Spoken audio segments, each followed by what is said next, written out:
I'm Angela from MrB, and today I'm going to be doing training on proactive customer service. Proactive communication and proactive customer service is quite a big topic with lots of information. I did a course in 1988 and it was a 2-day course on proactive customer service. So today I'm only going to cover one aspect of the customer service because it's the one that's most important to us. It's our buzzword for 2016, and that's effective communication. You might wonder why we're doing proactive customer service when actually the customer service that we provide is proactive. We see that there's a problem with the client's backups, we phone the client, we ask for team viewer access, we fix the problem, so we are being proactive. The kind of proactiveness that we're talking about today is proactive communication. It's the communication before we send out the email, before we pick up the phone and phone the person. It's how we prepare to communicate. There's a definition of communication is our brain doesn't think in words, our brain thinks in symbols. So we have a symbolic concept in our brain which we then have to place into the brain of somebody else. That's communication. Effective communication is that when we've transmitted that concept to somebody else, they actually interpret it and understand it. We haven't had effective communication until the person that you're communicating with actually understands what you're saying. And so you have to take responsibility for communication. You can't expect the person to understand you when you haven't actually communicated it correctly. I have an example of office communication which I want to read to you, which will probably explain what I'm talking about. This is a memo from the Director General to the Manager. Today at 11 o'clock there will be a total eclipse of the sun. This is when the sun disappears behind the moon for 2 minutes. As this is something that cannot be seen every day, time will be allowed for employees to view the eclipse in the car park. Staff should meet in the car park at 10 to 11. When I will deliver a short speech introducing the eclipse and giving some background information. Safety goggles will be made available at a small cost. Then the memo goes from the manager to the department head. Today at 10 to 11, all staff should meet at the car park. This will be followed by a total eclipse of the sun, which will disappear for 2 minutes. For a moderate cost, this will be made safe with goggles. The Director General will deliver a short speech beforehand to give us all some background information. This is not something that can be seen every day. Then the memo goes from the department head to the floor manager.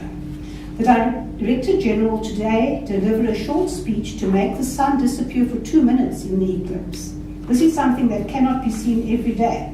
So staff will meet in the car park at 10 or 11. This will be safe if you pay a moderate cost. Then the memo goes from the floor manager to the supervisor. 10 or 11 staff are to go to the car park, where the Director General will eclipse the sun for 2 minutes. This does not happen every day. It will be safe, but it will cost you. Then finally, the memo goes from the supervisor to the staff. Some staff will go to the car park today to see the Director General disappear. It is a pity this doesn't happen every day. So, what started out as a memo to the staff to invite them to come and see something quite unusual turned out totally misunderstood and totally misinterpreted. So who should take responsibility for that communication? The Director General himself. He could have sent the memo directly to everybody, and probably 95% of the people would have understood what he wanted and would have met in the car park. The fact that it went through so many different channels gave time and space for it to be misinterpreted. So the point is, think about what you want to communicate, plan it, and communicate it to the right person. So, that is what went wrong. So we have to acknowledge that there are different ways of taking in information and different ways of making decisions about the information. There are 2 ways of taking information in. We take it in by perception, and you can either take it in by sensing or by intuition. And then once you have the information, comes the judgment portion of taking in the information. You either take it in by thinking or feeling. You never do sensing and intuition at the same time. You either are somebody who senses information, or you use your intuition when you get information, or you're somebody who, when you get information, you use your thinking and your feeling. You can't do both at the same time. That's not how our brains work. Okay. Effective communication begins with taking responsibility, like I said. Maybe you've thrown your hands up in frustration sometimes with somebody who just doesn't get it when you try and tell him something. You can't just walk away and say, oh, well, he didn't get it.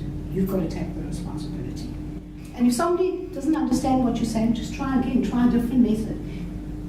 Further on in our discussion, you will realize that we are all different. We all have different personalities. We all have different communication styles. Our personalities actually determine our communication styles.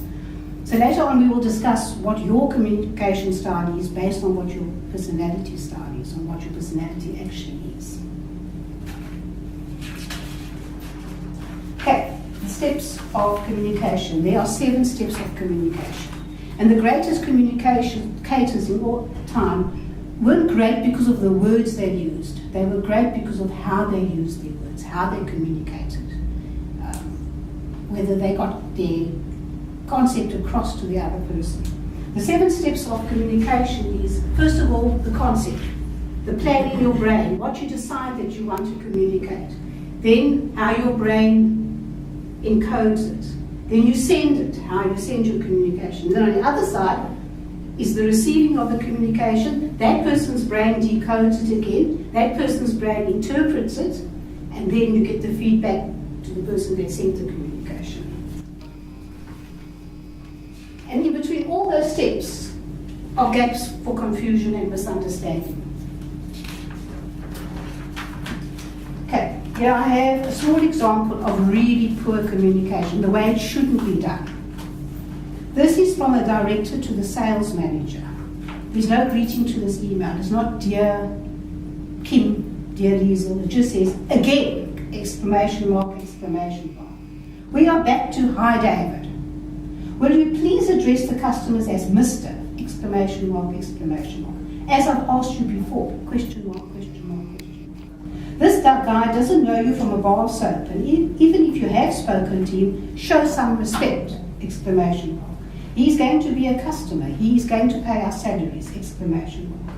Treat him as such. He's not the garden boy, exclamation mark. And why did you send out that notification to Peter? Check what you send out to the clients, and if you're not sure, ask, exclamation mark. I cannot afford mistakes like these. You're embarrassing me, and I won't have this. This is a potentially massive client, and you're messing it up. I won't accept it. Let me be clear about that, exclamation mark, exclamation mark. Now, if we were the recipient of an email like that, our immediate response would be, what the hell? How do you talk to me like that? And we will do nothing about it. There was a whole different way of communicating this issue to the recipient of the email. So we have to think about how we present our communication. Okay, there are 4 communication skills. The first one is thinking. I've mentioned this already. Have a clear idea of what you want to say. Listen. Effective listening helps you to understand the person you're communicating with. Speaking, your selection of words and your voice tone, especially your voice tone, changes what you are saying. And then there's the non-verbal communication. Like you can see, my hands are going all over the place. That's a non-verbal communication. There's the raising of the eyebrows when you talk. That's also a non-verbal communication. There's the smile. You know that when you answer the phone and you put a smile on your face, the person on the other side of the phone can actually hear that smile. So those are the non-verbal communications.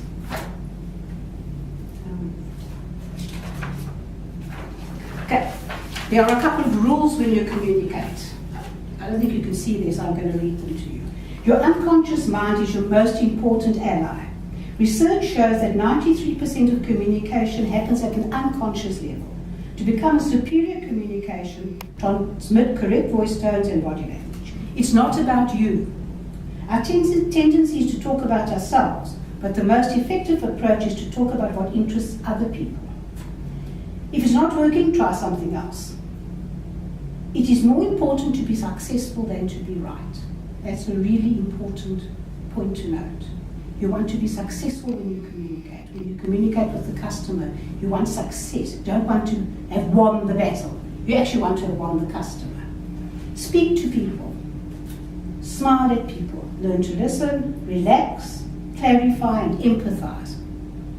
Clarify is get correct information. Empathize is to have feeling for the person's situation. Become genuinely interested in people. Become considerate of other people's feelings, have a good sense of humor, and be positive. Okay, I want to go back to Adam's discussion that he had at the beginning of all this training. We used the analogy of the plane, the ship, the car, and ourselves. And he said that all of those have a gauge called a speedometer. And the speedometer measures speed so that you can make correct decisions. The plane has to be at a certain speed so that you can take off. The car can't go over a certain speed because you won't make it through the bend, you'll roll. We also have a speedometer for ourselves where we measure our progress, we measure whether we get into our goals, etc. So I want to bring to your attention another gauge. It's called the compass. Everybody know what a compass is? You all know what a compass is? I'm sure you do. The ship has a compass. The aeroplane has a compass. I think it's called something else in the aeroplane, a gyrometer or something, isn't it? DI, directional indicator. Yes.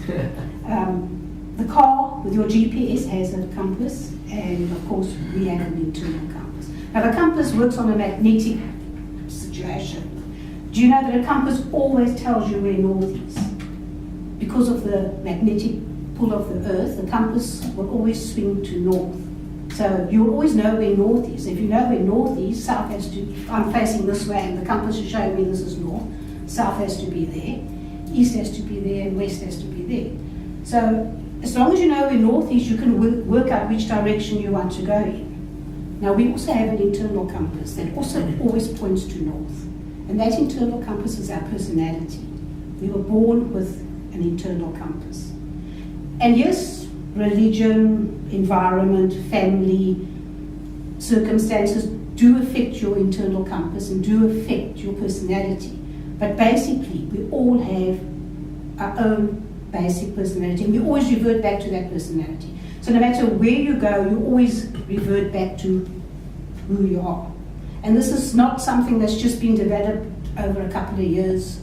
It's something that actually dates back to 400 BC. There was a Greek physician called Hippocrates, and he decided that every human being has a particular character or personality, and there's only 4 of them. And so he named them. I actually have to look at it because they're quite strange names. The one was a melancholic personality, which is analytical. The other one was a phlegmatic personality, which is relaxed and peaceful. The other one was a sanguine, I think that's how you say it, which is a social personality. And the other one was choleric, which is short-tempered and irritable. Obviously not the one we want to be. So, what we're going to discuss today is why we're going to look at our personalities, because it affects communication. If you are such and such a kind of personality, you're going to communicate in such a way. But that doesn't let you off the hook. So if you are that kind of a personality and your communication style is like this, that doesn't mean that you say to everybody else, well, I communicate like this, or tough for you.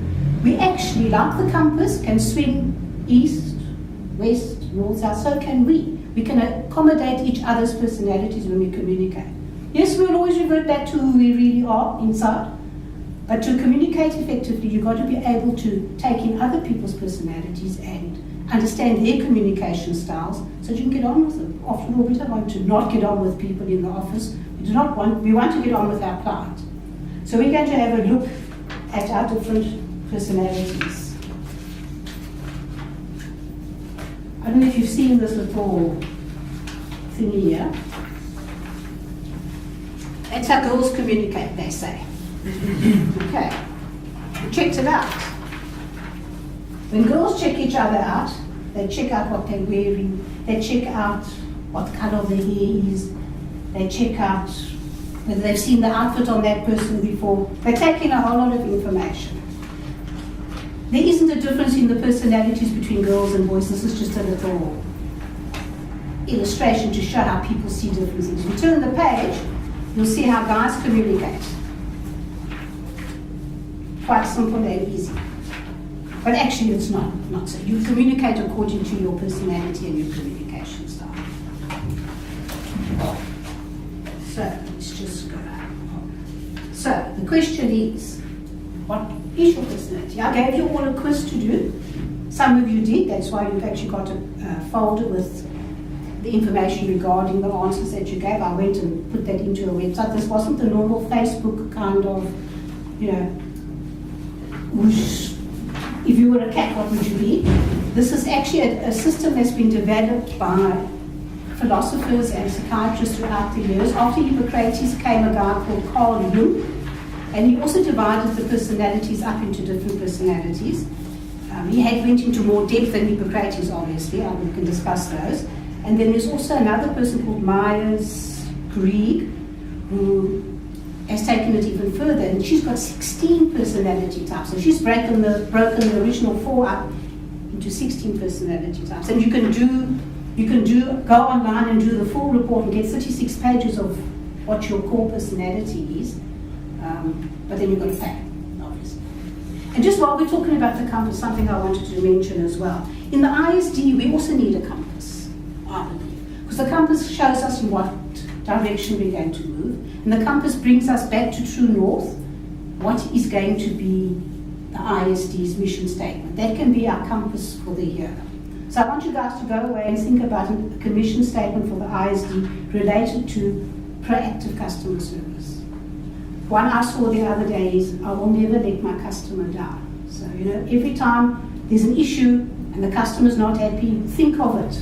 I will never let my customer down, or whatever one we come up with. So we need to come up with a mission statement for the ISD, which is customer service related, proactive customer service related. So let's get down to our personality so that we can understand who we are and how we relate to each other. If you have a look, you all have a compass. I'm going to take this down and show you the compass.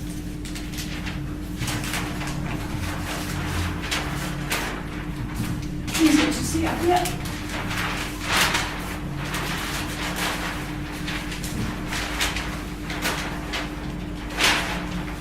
So, the way these decisions and philosophers work it all out, and you might think, oh, we're now really going into a lot of emotional psychology here.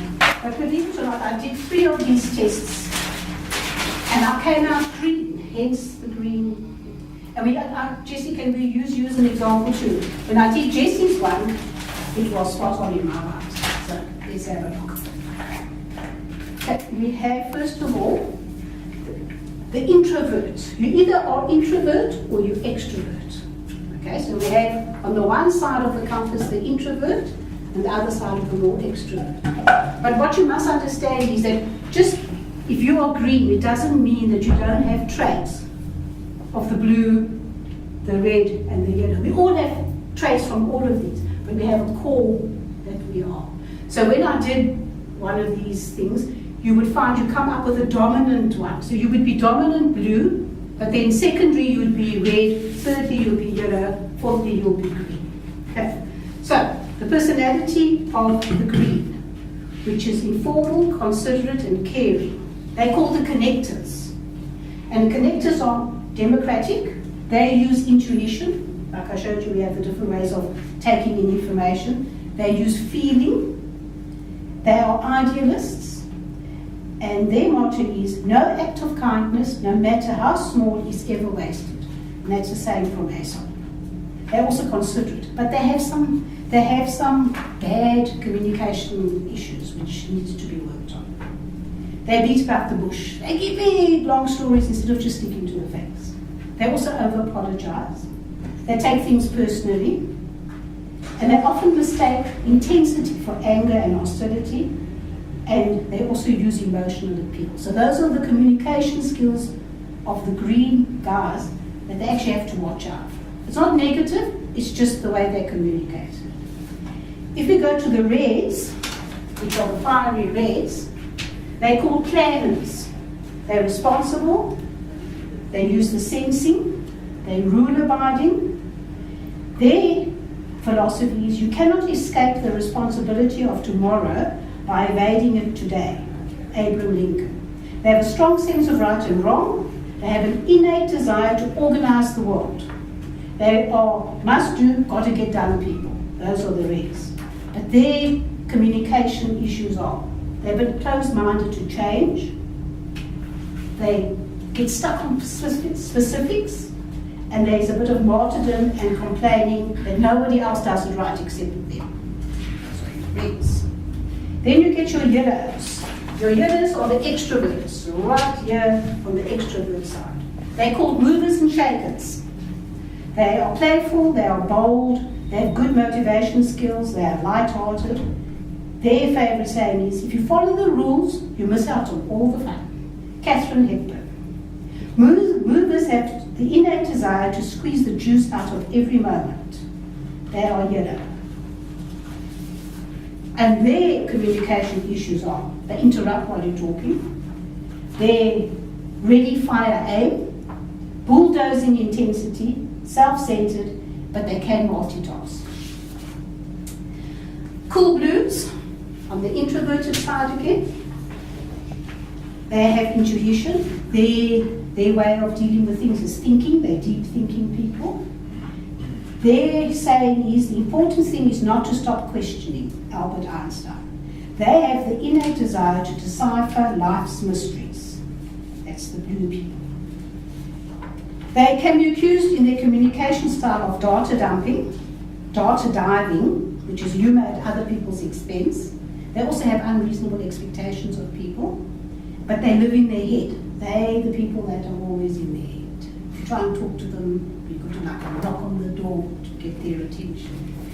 I'm sure we're starting to recognise a couple of our colleagues in this. Have I covered them all? That's them all. So, just with that brief little explanation of our internal compass, can I have Jessie's? Well, first, thank you to those who did complete their quiz correctly. You've got more information than those who didn't.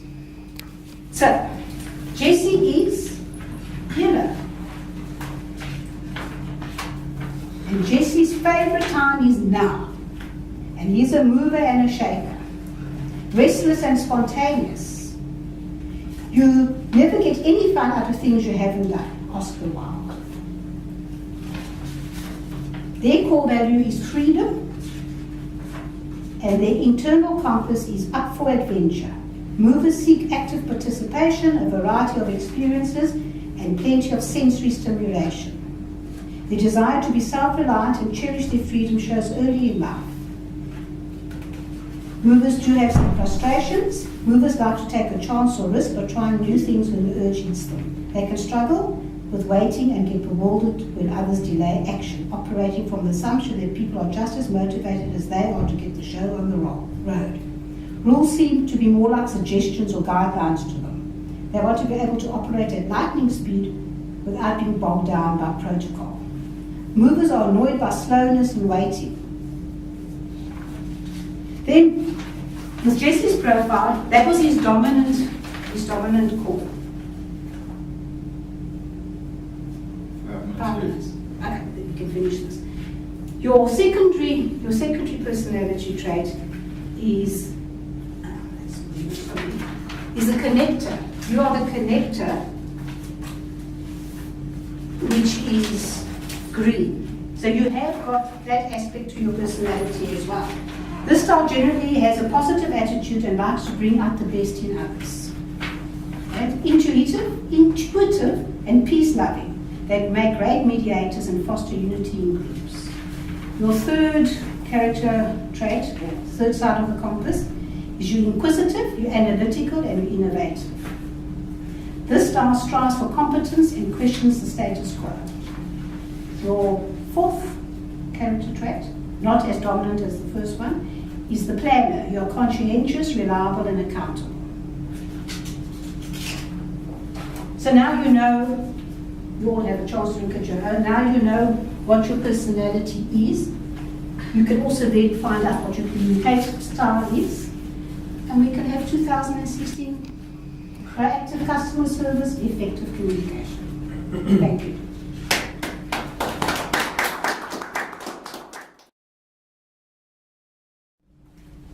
Can I have a question? Yes.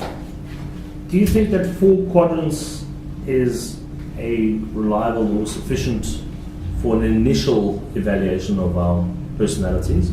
Or do you think that the quadrants might be too crude, or that we might get many that are in between? They are in between. They are. That's why each personality one that I did have actually got 4. But it's really just absolute basics, yeah. You know, if you really go and pay the money, you can answer 200 questions and you will get a lot more quadrants. Yeah. There's up to 16. Yeah. And also there's quite a few psychologists, and I've actually got a table here on my desk of how they all relate. Like the one would say there's only 4, and those 4 would be 8 on another person's table, and then 16 on another person's table.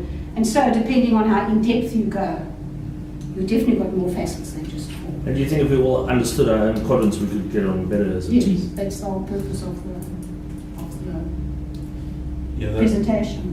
when I did my one, basically what they said was, depending on your mood on that day, you could be any one of the 4 quadrants at least, sorry.